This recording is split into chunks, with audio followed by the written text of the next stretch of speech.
His client's life could be on the line. What strategy does Mark Geragos have to use to try to prove Scott Peterson not guilty of murder? Will he call Scott to the stand? Will he rest without calling any witnesses at all? Let's ask criminal defense attorney Mercedes Colwin, former federal prosecutor Michael Wilds, and our own judge Andrew Napolitano. Welcome to each of you. Good morning, John. Good morning. Mercedes, it's all about reasonable doubt. How does Mark Geragos try to raise it? Well, certainly the linchpin of the defense is how the gestational age of Connor. If he can show that the gestational age is beyond December 24th, then certainly the prosecutors will fail, hands down.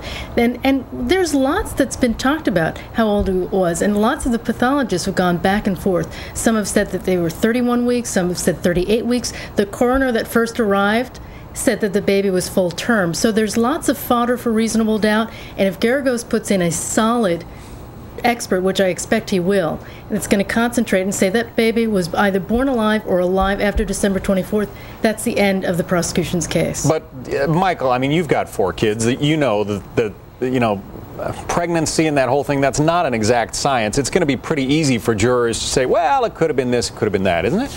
I think 174 witnesses and 19 weeks later, America and this jury are tired of this case. The fact is there is a flood of circumstantial evidence. There is tremendous DNA and forensics leading not only up to his motive or his alibi, which, mind you, places him at the scene of the crime.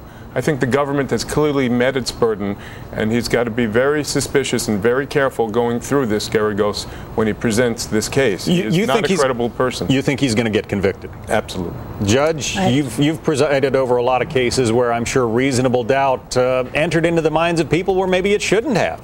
John, if I were sitting across the street this morning and had the motion presented to me that will be presented in about an hour and a half to dismiss the case as a matter of law because the government hasn't proven its case, I would grant that motion. You think the so? The government hasn't even proved that a murder took place, much less that Scott committed the murder. But putting that aside, this judge will probably not grant that motion.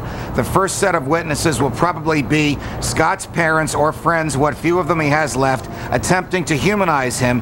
And then we'll get to the experts, as Mercedes talked about. And I think those experts are prepared to hit the ball out of the park by agreeing with the government's expert that Connor was in his 9th month at the time he was expelled from Laci's body. Therefore, whatever happened on December 24th, it wasn't a murder. Mercedes, you know that Mark Geragos has the reputation as a showman. Could his courtroom theatrics in some way either help or hurt his client? I think that's a great question, and I think it would hurt him if he started to do this, because you saw that during the preliminary hearing when he was saying a satanic cult was involved, maybe she was abducted for the baby, maybe, I mean, there are all these weird theories that he floated out there during the preliminary hearing. He was going to prove and he was going to prove it. Huge mistake, John. If he goes down that path, huge mistake. 3 issues he has to focus in on: gestational age of Connor, second issue is the cement, and the third is the tidal currents. That's it. End of story. Stay away from all the rest. That's what he has to show. John, I feel differently. I feel ultimately that the forensics, the concrete, the mop, the laundered clothing, and all the details here actually spell out a person who looked like he was ready to abscond. The cash and all the different things, and even the changing of appearance. When you pull the lens back and you look at all the facts here, I think a jury is going to convict. Judge, do you see it differently?